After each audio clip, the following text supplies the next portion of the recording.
구약성경 이사야 25장 1절에서 5절까지 말씀을 우리가 한 목소리로 봉독하도록 하겠습니다. 여호와여, 주는 나의 하나님이시라. 내가 주를 높이고 주의 이름을 찬송하오리니 주는 기사를 옛적에 정하신 뜻대로 성실함과 진실함으로 행하셨음이라. 주께서 성읍을 돌무더기로 만드시며 견고한 성읍을 황폐하게 하시며 외인의 궁성을 성읍이 되지 못하게 하사 영원히 건설되지 못하게 하셨으므로 강한 민족이 주를 영화롭게 하며 포악한 나라들이 성읍이 주를 경외하리이다. 주는 포악자의 기세가 성벽을 치는 폭풍과 같을 때에 빈궁한 자의 요새이시며 환난당한 가난한 자의 요새이시며 폭풍 중에 피난처시며 폭양을 피하는 그늘이 되셨사오니 마른 땅에 폭양을 제함같이 주께서 이방인의 소란을 그치게 하시며 폭양을 구름으로 가림같이 포악한 자의 노래를 낮추시리이다. 아멘. 하나님께서 함께 하십니다.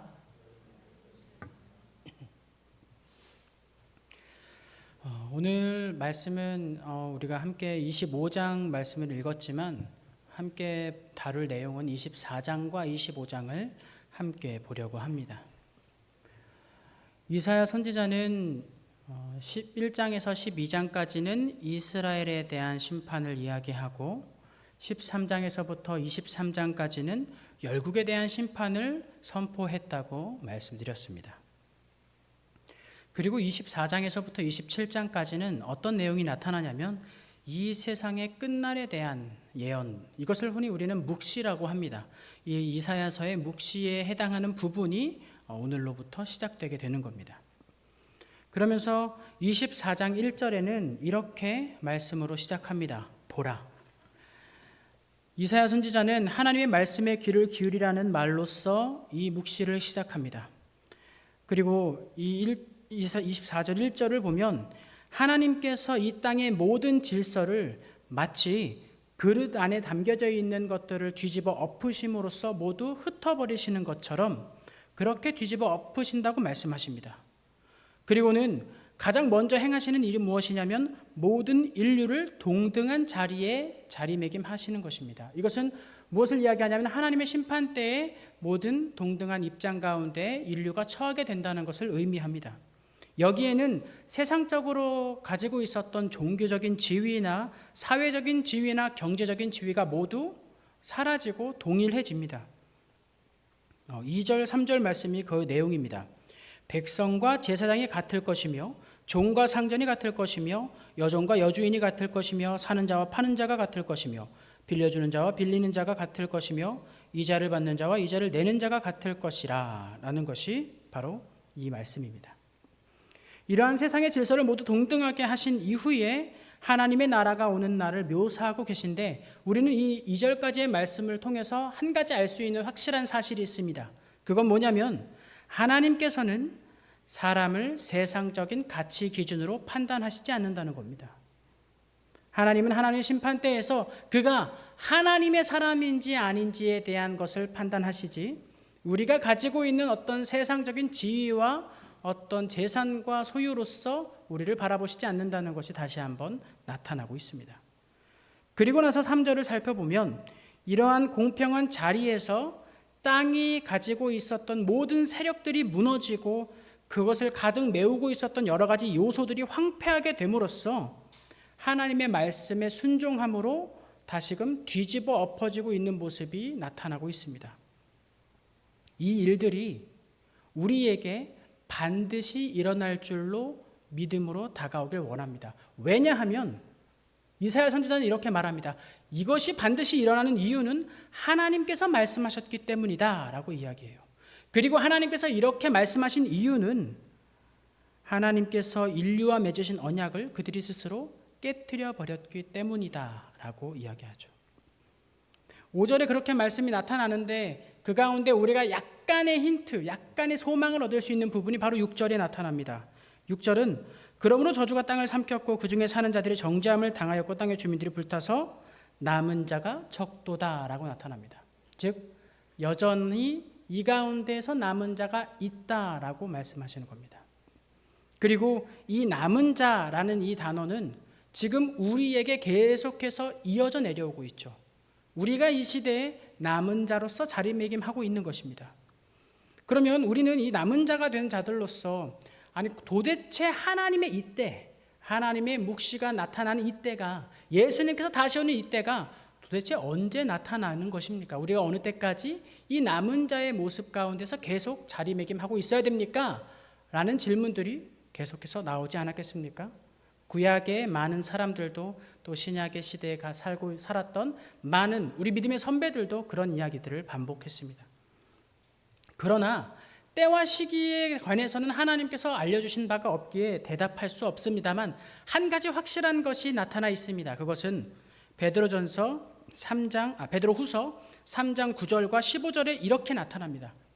하나님의 이 날이 우리에게 계속해서 지연되고 더딘 이유에 대해서 말씀하십니다. 그것은 하나님께서 우리를 향해 오래 참으시고 계시기 때문이라고 이야기하죠. 오래 참으시는 이유는 무엇일까요? 남은 자가 적기 때문입니다. 남은 자가 너무 적은 것입니다. 그 남은 자가 계속해서 나타나 많은 이들에게 구원을 나타내시려는 하나님의 계획하심 때문에 하나님께서 그날을 계속해서 오랫동안 참으시는 것이죠. 그것이 베드로후서에 나타나 있는 하나님의 그때가 언제 오는 것입니까? 도대체 어떻게 이야기되는 것입니까? 진행되고 있는 것입니까? 에 대한 유일한 답변입니다. 그러면 우리는 반드시 그날이 올 것을 아는 남은 자들로서 도대체 어떻게 살아가야 하는 것일까요? 이사야 선지자는 맹목적으로 하나님의 그날을 기다리고 고대하면서 그날만을 바라보고 살아라 라고 말씀하지 않았습니다. 또한 예수님 역시도 우리에게 너희들은 그날과 그때가 오기만을 기다리며 내가 다시 오는 것을 기다리며 고대하면서 살아라 라고 말씀하시지도 않았습니다. 예수님의 말씀은요 아주 일관됐습니다. 그날과 그때 하나님의 나라와 통치는 반드시 일어날 것이다. 그러나 너희들은 그날과 그때 하나님의 통치를 받으며 살아가려고 생각하지 말고 지금 그날과 그때 살아가는 것처럼 살아가라라고 말씀하세요. 즉 때와 상관없이 하나님의 통치 안에서 살아가는 삶을 살아가라고 말씀하시는 겁니다.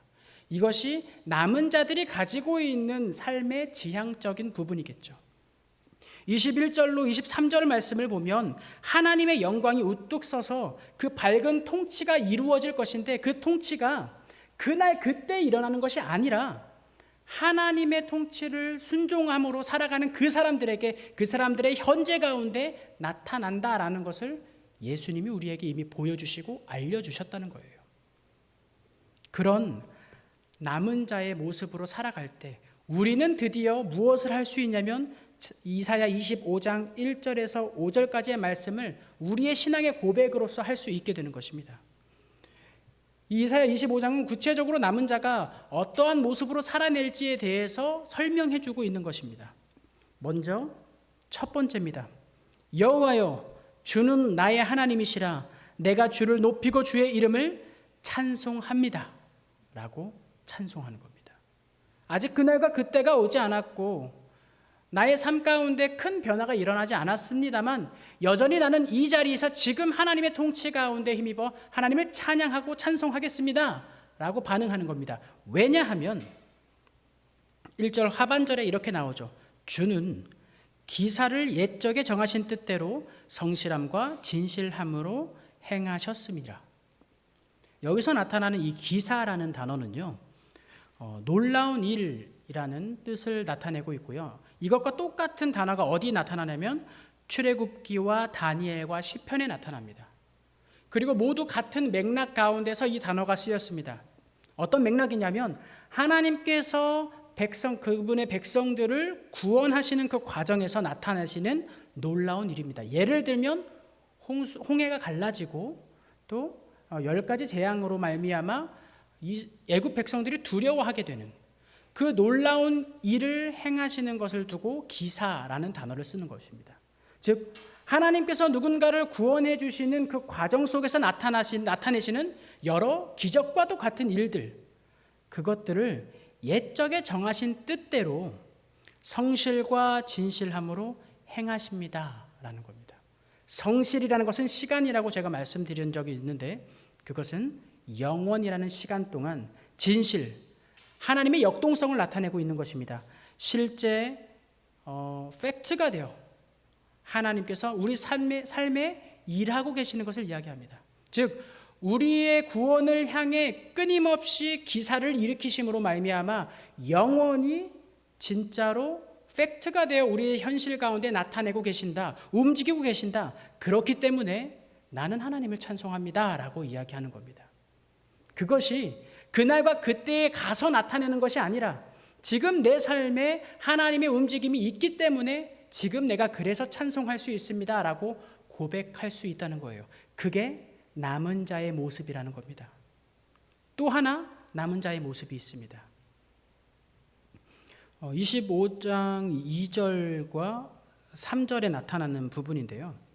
여기서는 하나님께서 어떠한 목적하심을 가지고 계시는지에서 나타납니다. 하나님께서는 성읍을 돌무더기로 만드시고 견고한 성읍을 황폐하게 하시고 외인의 궁성이 성읍이 되지 못하게 하십니다. 이것은 무엇이냐면 세상의 힘으로써, 즉 힘의 논리를 따라 강하게 된 그 사람들이 혹은 그 국가들이, 그 세력들이 자신의 뜻을 온전히 펼치지 못하고 하나님의 손길에 흩어져 무너지게 되어버린다는 겁니다. 즉 영원한 세력이, 강대한 세력이 존재하지 않는다라는 말씀을 나타내고 계십니다.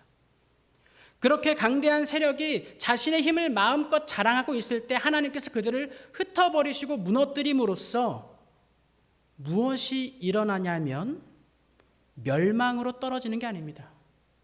하나님께서 하나님을 바라보지 않고 자기 자신의 그 힘에 취해서 살아가는 그 사람들을 무너뜨림으로써 그들을 멸망시키는 것이 아니라, 보십시오. 3절입니다. 강한 민족이 주를 영화롭게 하며 포악한 나라들의 성읍이 주를 경외하리이다. 그들을 흩으심으로 그들로 하여금 하나님을 알고 깨달으며 높이게 하신다는 겁니다. 여러분, 이것은 하나님의 스케일을 보여주는 겁니다. 우리의 생각에 저들은 하나님을 외면하면서 그들의 힘에 취해서 자신의 힘을 휘두르고 마음껏 마음대로 살면서 연약한 자들을 괴롭히면서 살았어. 그러니까 하나님께서 그들을 무너뜨리고 멸망시키실 거야 라는 어떤 보복과 보상의 심리로서 작용하고 있는데, 하나님은 그들을 바라볼 때 그들 역시 구원의 대상으로 보신다는 겁니다. 그게 우리가 믿는 하나님입니다. 우리와는 스케일이 다르신 분입니다. 우리와 그 사랑의 차원이 훨씬 깊고 우리의 이해보다 훨씬 더 넓으신 그분이 바로 하나님이십니다. 그분의 구원이 그 포악하고 강한 사람들에게까지 하나님의 구원의 손길로서 내밀어주고 펼쳐주고 계시는 것입니다. 그리고 또한 아직 그들이 무너지지 않았을 때, 세상의 강포한 사람들, 포악한 사람들의 힘들이 아직 하나님의 손에 의해서 흩어지지 않았을 때 그들로 인하여 고통받는 사람들에게 대한 하나님의 말씀도 있습니다. 그것은 포악한 자의 기세가 성벽을 치는 폭풍과도 같을 때에 그때 빈곤한 자의 요새가 되시는 분 역시 하나님이십니다. 환난을 당했을 때 가난한 자의 요새가 되어주시고 폭풍 중에는 피난처가 되시며 폭양을 피하는 그늘이 되십니다. 우리가 삶 가운데서 세상의 풍파 가운데 혹은 포학자들의 어떤 힘의 논리에 휩쓸림 가운데 있을 때에 우리의 피할 요새시요 그늘이시요 방패 되시는 분 역시도 하나님이시라는 겁니다. 그러니 하나님께서는 그들 역시도 보호하시고 감싸고 계시며 구원으로 인도해 내고 계신다는 것을 말씀하십니다.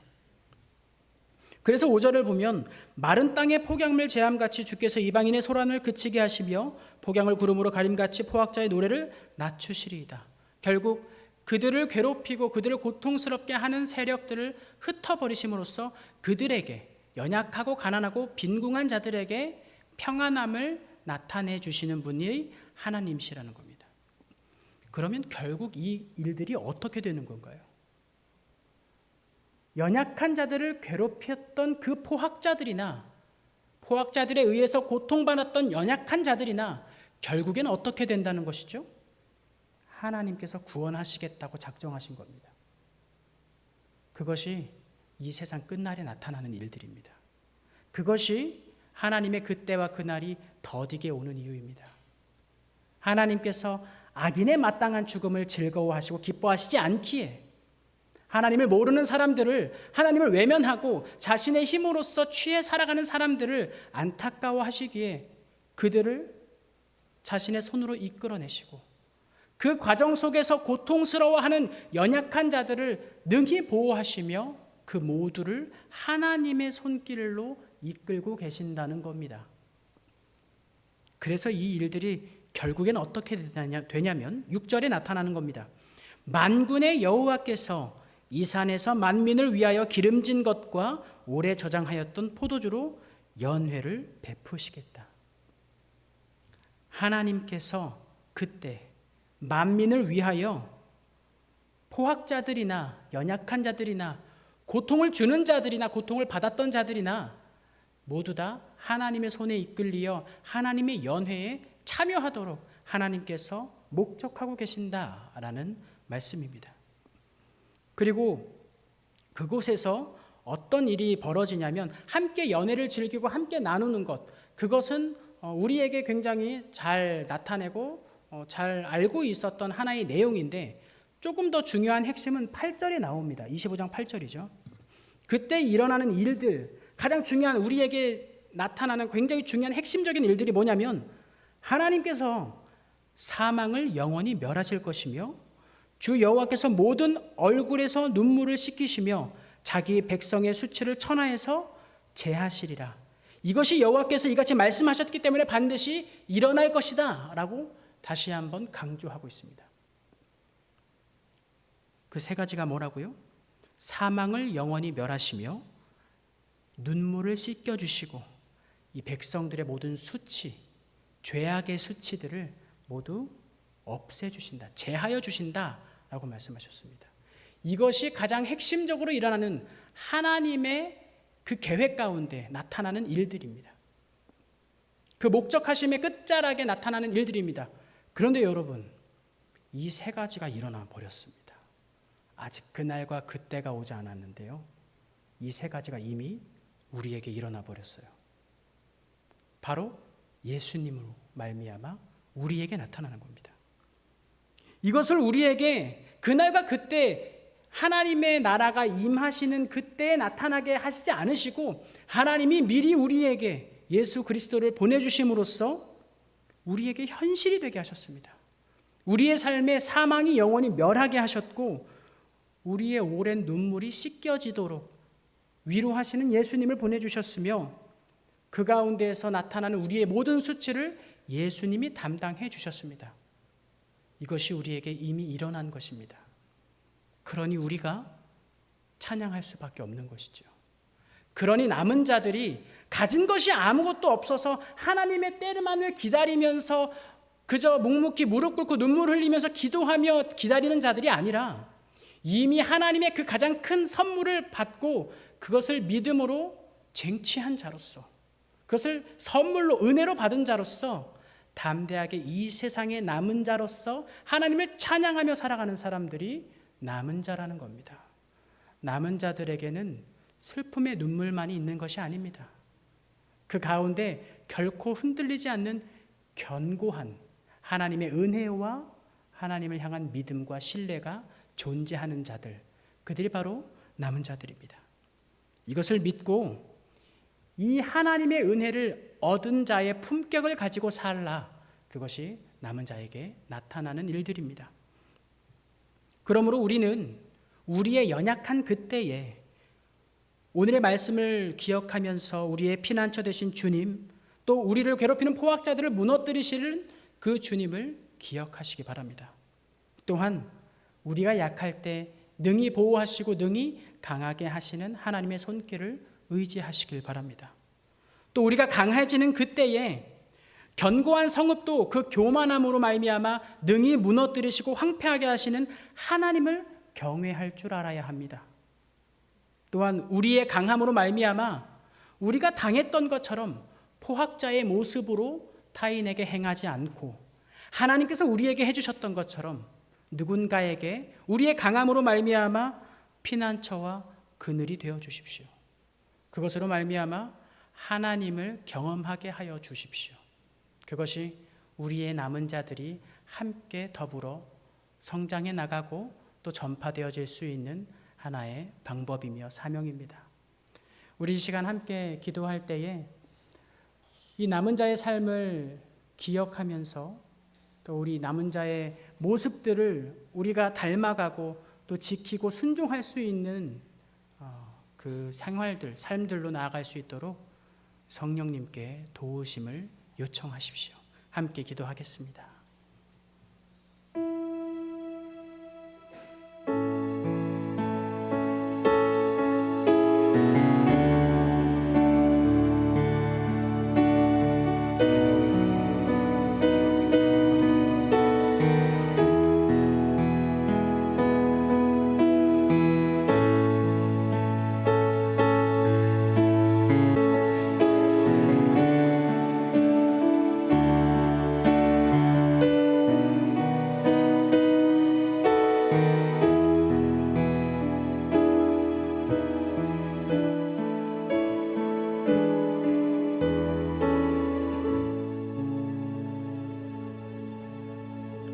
우리 함께 찬송하길 원합니다. 여기에 모인 우리 함께 찬송하시겠습니다.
주님이 뜻하시는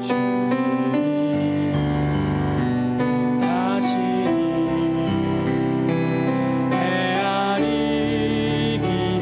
아멘. 우리의 믿음으로 더욱 깊이 고백합시다.